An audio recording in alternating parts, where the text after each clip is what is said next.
Roy, kung magiging patutas ka, kasoy o mangga.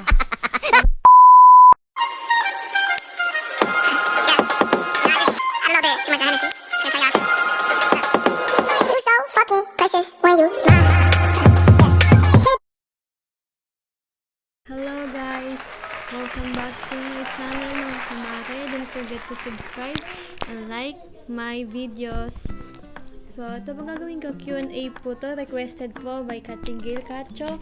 Meron po tayong 18 questions na sasagutin mula sa mga FB friends ko. So, anyway, by the way, bago tayo mag-start, mabilis ang sagutan lang po ito para po hindi po gaano kahaba yung video na gagawin ko. Ang hirap po kasi mag-edit. Charot na. So, tara, pawang katotohanan lang po yung mga sasagot ko dito. Wala pong kasinungalingan, lahat po totoo. Yun lang. Ito po, yung ano ko po, yung mga tanong po ito, sinulat ko lang po sa papel kasi po wala po akong isa pang backup po para basahin sa harapan nyo. Kaya sinulat ko na lang po. Kaya, let's go sa unang Unang question, kay Linay. What do you think your purpose in life? So, sa tingin ko, ang purpose ko sa buhay, para mapagpasaya ng tao. Kasi ngayon nag-vlog ako, sana maging successful yung pag-vlog ko. Saka ang purpose ko yung makatulong din sa mga buong pamilya ko. Sa tingin ko yun. Baka nasagot ko naman tama. Thank you. Pangalawa, kay Jason, sa pinsan ko. Bet banding with cousins. Ang bet banding ko, yung pag-makeup natin, at saka yung photoshoot kung saan-saan. Kasi yung pinaka-banding natin eh, yung tsaka yung panonood ng movies, ay yung bet kong banding natin. Photoshoot, makeup, movies. Ayan. Ay, cool pa pala, pati pala kwentuhan. Ayan. Ito naman yung pangatlo ay Kirk, kapatid ko. Bakit ang pogi ng kapatid mo? Siyempre sabihin ko bang pangit yung mga kapatid ko, di pa sinabi ko rin pangit ako. Siyempre, wala naman masalahin natin yung pangit. Charot lang. Siyempre, lahat naman ng tao, may tsura, pogi or maganda, walang ginawaan Diyos na pangit. Ayun yung sagot. Alam mo na ako ng pala. Ito naman kay Renan, anong gagawin mo sa last 15 days na quarantine? Kung sakaling hindi ma-extend yung quarantine na, hindi ma-extend na 15 days ulit, ang gagawin ko ay susulitin ko na yung mga magbabakasyon ko ngayon kasi after ng HQ kasi may mga dapat gawin na mas unahing gawin bukod sa pagbablog. Kaya ayun, tingin ko ayun ang dapat kong gawin. Now you know. O, diba? Alam mo na. Ito naman, kay Bianca, sa pinsan ko naman. Anong gagawin mo sa unang sweldo mo sa YouTube? So, hindi naman masama mangarap, di ba? So, ang gagawin ko, sa tingin ko, ang gagawin ko sa YouTube, sa unang sahod ko sa YouTube, magtitreat ako sa pamilya ko. Tapos yung matitira doon, iipunin ko, itatabi ko para sa future. Iipunin ko lang. Yun lang. Kaya dapat guys, subscribe nyo ako para libre ko rin kayo susunod. Hindi lang load. Mali may pag-ibabayo pa ako, mas bongga. Nga pala, pangalawang ulit ko na po pala ito ng video kasi yung dapat na Q&A ko, nabura po kasi nag-delete ko, natutulog ako, napindot ko pala, kaya pangalawang beses ito. Kaya yung iba ito papansin nyo, detake ano na lang yung galing pa yung sa unang video ko na pinasok ko na lang dito. Yun lang. Ito naman kay Aubrey. What inspires you to become a vlogger? Tingin ko sarili ko kasi bukod sa selfie nerd ako, madaldal ako, charot. Hindi, sila Jamil, yan. Kasi bukod sa nagpapasaya sila, gusto ko rin magpasaya ng tao. Tsaka sa edad nilang yung marami na silang nagawa ang achievement sa buhay nila. Na-inspire ako sa mga sinasabi nila sa YouTube, sa mga ginagawa nila, nakapagpasaya sila. Parang gusto ko rin gawin yun. Sa version ko, gusto kong gawin yun para sa inyo. Ganun din, parehas lang. May naintindihan ba kayo? Ito naman, kay Kathleen. What scares you about adulting? Sa tingin ko naman, ang kinakatakot ko, sa about sa adulting, yung nagiging independent. Kasi doon napapasok yung mga obligasyon mo bilang teenager, bilang adult. Yan. Kasi hindi ka na pwedeng umasa sa pamilya mo, kundi aasahan mo na ito sa sarili mo. Ayun yun, ay doon ang tatakot. Pero ayos lang yan para matuto tayo sa buhay. Ayan po. Try me Lane naman. Most embarrassing moment of your life. Oh, sa tingin ko pinaka-embarrassing moment ko yung bang nung elementary ako kasi may crush ako tapos tomboy-tomboyan ako nun. Parang magsunod lang sa uso. Eh, syempre, andun yung crush ko. Papansin ako, di ba? Nakapagsuot pa nga ako mahabang shirt, para pang tomboy. Kaya siga-siga ako lumakad. Aba, may classmate ko pala nasa likod. Dinabadan ako.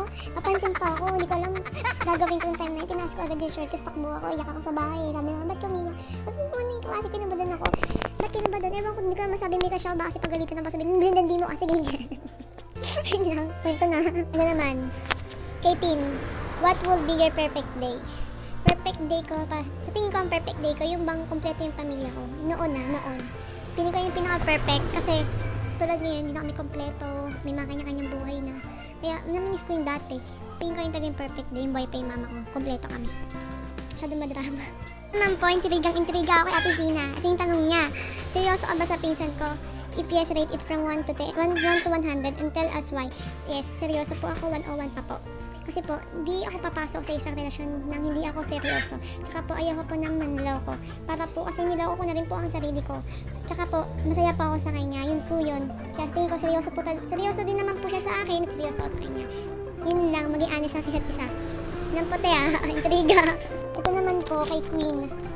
Anong mas mahirap? Yung i-drive ang civic ni Russell o yung i-handle ang ugali niya? Para saan mas mahirap i-drive ang civic niya kaysa i-handle ang ugali niya? Kasi sa ugali na ng problema, ako lang po yung may problema, masumpungin ako.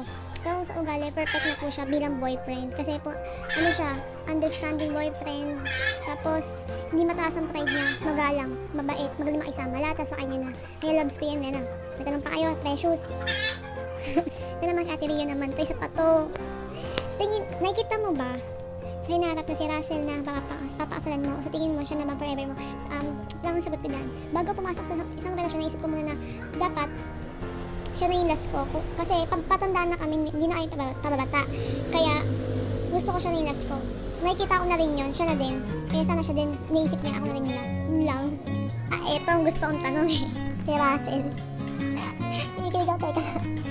Best memories with me. Ayan. Best memories ko naman sa'yo, Russell, for me lahat yun. Simula nakilala kita hanggang muli. Yun yung best memories ko. Kasi ano eh, sa pagkasama natin sa mixing panahon, lahat yun eh, naging memorable para sa lahat yung the best. Kasi ang saya talaga, everything na magkasama tayo, ang saya walang problema. Tapos, kahit dalawa lang tayo, nai-enjoy natin. Tsaka pag naiisip ko yung kinikilig ako, kaya for me, ayun yung pinaka-the best ko memories lahat. Walang tatapon na memories bawat araw. Kasi lahat yung the best para sa akin. Love you! Di mo? Ito naman kay Cheche. Kamusta yung pagbaluktot mo sa loob ng box ng birthday ni Jaja? Kasi yung birthday ni Jaja, ang teacher namin ng grade 11 kami, sinurprise namin siya. So gumawa kami ng box, tapos ang kasya ng tao. So ako na yung nagsabi na ako na napapasok sa loob. Volunteer na ako. So pagpasok sa loob, idara pa akong box. Ayun, tagal pumasok. Ayun, higit sa loob. Hindi ko na kinaya. Baluktot ako sa loob. Sakto. Pagpasok niya, lumabas agad. Hindi ko na kaya. So, parang sa tanga, nakakangawit, napakainit. Paglabas ko ng papa ko naligo, sobrang pawis. Sasakit pa sa likod, sa tuhod. Kung sa mga kasi ko makapapanood to, naisip niyo ulit yung nangyaring yun, provoke niyo. Ito, kay JL. Ba't mo tinitignan yung mangga ni Adams kung bata pa lang kayo? Intriga, putik. Hindi ko naman ako kasi sa kanila. Yung bata pa kasi kami ni Adams, kababata ako.